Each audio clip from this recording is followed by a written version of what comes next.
Saya Eko Suyanto Ibowo dengan nomor NIM 01060123140053. Pada malam ini saya akan membahas tentang analisis strategi dari PT Sentra Food Indonesia untuk mata kuliah International Business untuk tugas modul 3 sesi 12 atau AFL 3.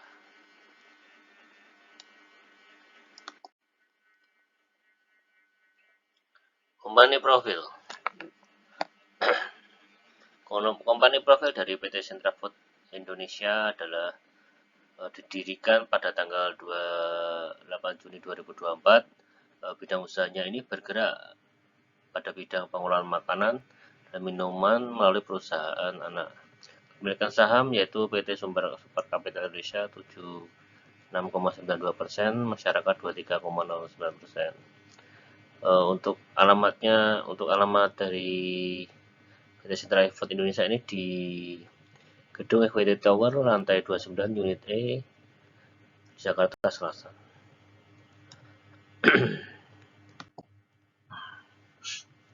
Yang selanjutnya adalah business activities adalah PT Sentra Food Indonesia.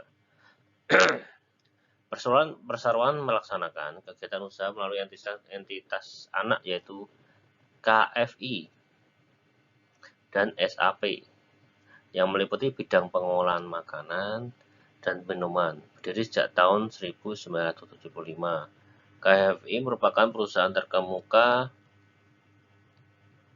di bidang perdagangan dan pengolahan daging seperti sosis, burger bakso, dan delicatessen. KFI juga memproduksi spesialisasi produk seperti kebab dan draft beef. Sementara SAP sejak tahun 2017 sudah tidak lagi menjalankan kegiatan usaha minuman perseroan yang merupakan bagian dari kelompok usaha PT Super Capital Indonesia yang kita lihat pada tabel atau SCE. Untuk itu, sebagai pemegang saham pengendali, SCE mengelola perseroan dalam sebuah struktur korporasi yang dapat kita lihat pada bagian yang ada di slide. Lalu selanjutnya adalah struktur organisasi. Perseroan merupakan perusahaan induk yang mengelola dua entitas anak. Untuk itu struktur organisasi disusun untuk memenuhi kebutuhan bisnis, khususnya dalam aspek keberlanjutan usaha. Hingga akhir 2022,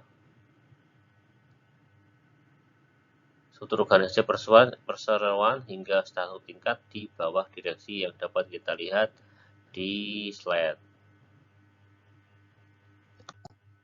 Lalu selanjutnya adalah analisis segmen usaha dari PT Sentra Food Indonesia. Pasar produk pangan Indonesia sangat dipengaruhi oleh pergerakan harga bahan baku. Pola konsumsi masyarakat juga mempengaruhi kinerja pasar produk makanan. Pada tahun 2020 setidaknya itu pada masa pandemi membuat masyarakat lebih memperhatikan aspek kesehatan dalam perilaku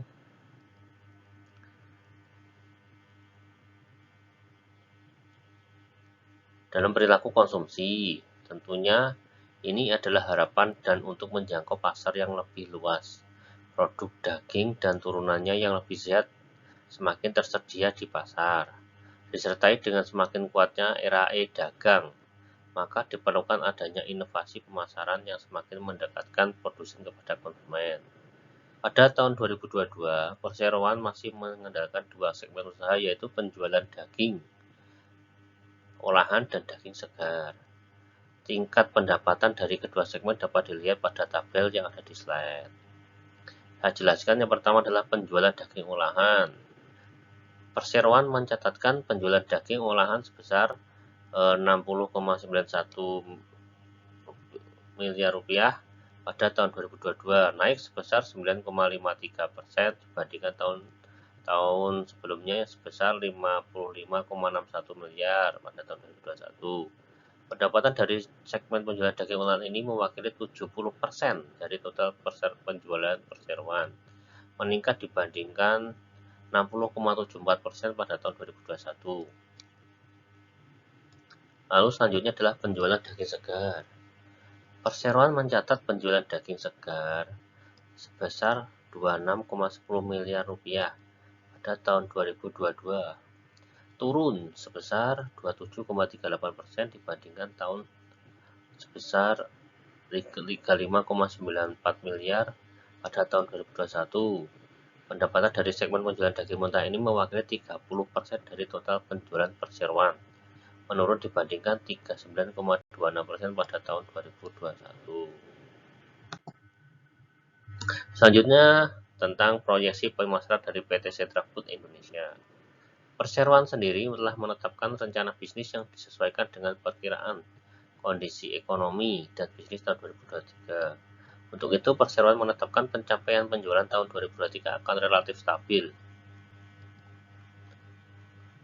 Sementara untuk laba bersih ditargetkan akan mencapai peningkatan 10% dari hasil yang diperoleh tahun 2022. Untuk aspek pemasaran, penjualan produk Perseroan menjangkau 3 segmen, yaitu retail, HoReCa, hotel, restoran, dan kafe, serta online dengan strategi yang berbeda. Perseroan mengharapkan kontribusi pada total penjualan juga sesuai dengan karakter konsumen. Pemasaran produk segmen retail yang dilakukan Perseroan melalui jaringan retail besar. Kemudian untuk segmen HoReCa, Perseroan membangun kemitraan yang saling menguntungkan. Sementara pada segmen online yang terus tumbuh, dilakukan melalui e-commerce dengan memanfaatkan marketplace yang ada. Distribusi produk dilakukan melalui jaringan distribusi PT Kemang Food Industries yang berada di kota-kota Medan, Pekanbaru, Palembang, Jakarta, Bandung, Semarang, Solo, Surabaya, Bali, dan Makassar. Lalu selanjutnya adalah kinerja berkelanjutan. Yang pertama adalah kinerja sosial dan ketenagakerjaan. Perseroan berkomitmen untuk menjaga potensi terbaik karyawan, untuk menjaga produktivitas dan meningkatkan nilai tambahnya secara berkelanjutan. Pencapaian potensi terbaik ini juga disertai dengan pemenuhan kebutuhan dan kesejahteraan karyawan, serta hubungan industrial yang harmonis dan dinamis. Upaya meraih potensi terbaik ini dilakukan sejak proses rekrutmen selama masa bakti dan memastikan karyawan terberdayakan saat memasuki masa purna bakti. Proses rekrutmen karyawan telah memenuhi asas anti-diskriminatif dan kesetaraan gender. Tersedia kesempatan yang sama pada setiap kesempatan kerja yang tersedia bagi di mana proses rekrutmen dijalankan tanpa membedakan gender, suku, ras, dan agama. Perlakuan adil diberikan kepada seluruh kandidat dan saat bergabung menjadi karyawan perseroan yang berhak mendapatkan keadilan dalam melaksanakan tugas dan tanggung jawabnya. Komposisi karyawan telah disesuaikan dengan kebutuhan perseroan untuk terus tumbuh dan berkembang. Seperti tercantum pada bagian profil perusahaan, komposisi karyawan perseroan memenuhi aspek keadilan dengan proses bisnis tanpa bermaksud membedakan kesetaraan gender. Mayoritas karyawan laki-laki atau berjenis laki-laki karena sesuai dengan karakter bisnis perseroan. Dan dapat dilihat dari komposisi karyawan tidak terdapat karyawan yang ada di bawah umur dan usianya juga masih produktif. Selanjutnya adalah kesehatan dan keselamatan kerja atau K3. Perseroan memandang aspek kesehatan dan keselamatan kerja K3 sebagai prioritas utama. Hal ini dilaksanakan karena sudah menjadi kewajiban perseroan menyediakan lingkungan kerja yang aman, nyaman, dan bebas kecelakaan kerja. Tempat kerja dalam peraturan ini dalam saat ini didefinisikan sebagai lingkungan kerja, yaitu segala sesuatu yang ada di sekitar karyawan yang dapat mempengaruhi mereka dalam menjalankan tugas-tugas yang diberikan perseroan.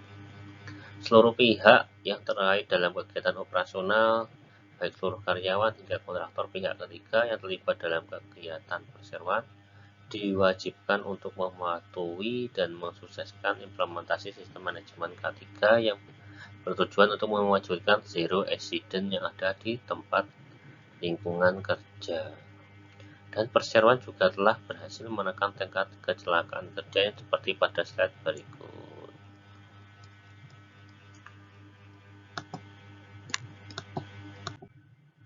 Selanjutnya tentang strategi jangka panjang dari PT Sentra Food Indonesia.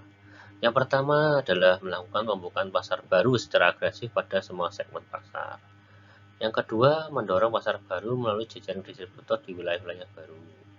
Yang ketiga adalah inovasi dan pengembangan produk baru untuk memperluas lini produk dan pilihan bagi konsumen. Yang keempat adalah promosi dan penjualan secara lebih agresif, serta lebih mengembangkan lagi pasar online dibandingkan tahun sebelumnya. Yang kelima adalah konsisten melakukan manajemen keuangan dan pengendalian secara hati-hati. Yang keenam adalah menjaga biaya operasionalnya rendah, dan ketujuh adalah fokus pada peningkatan efisiensi dan probabilitas. Sekian presentasi dari saya. Apabila ada kelemahannya, saya mohon maaf. Wassalamualaikum warahmatullahi wabarakatuh. Selamat malam.